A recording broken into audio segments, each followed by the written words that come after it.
Mainit na balita, humarap sa Independent Commission for Infrastructure si Senador Mark Villar na dating kalihim ng Department of Public Works and Highways noong Duterte administration. May ulat on the spot si Joseph Moro. Joseph?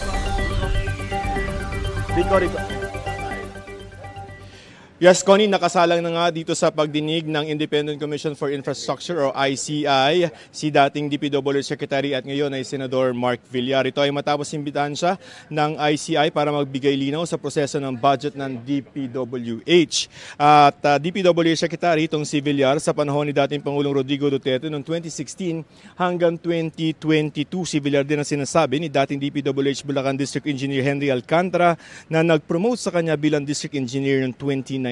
Pero sa ating panayam kay Senator Villar, bago siya pumasok sa hearing, ay sinabi niya na organic personnel ng DPWH si Alcantara. Sa panahon din ni Villar, nakakuha mga diskaya ng tinatayang 700 na mga flood control projects sa may halagang 37 billion pesos mula 2016 hanggang 2022.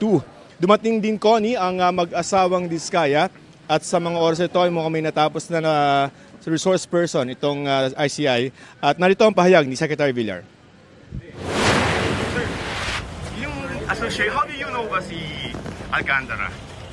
Kasi sabi niya, he promoted. Sir, he is organic sa Department of Public Works and Highways. Okay. Been there sa career. Tapos sir, how do you explain po yung medyo marami yung... Sir, yung marami yung sa term niyo yung mga diskaya na nakuha ang projects. Paano yun, sir? Pwede lang.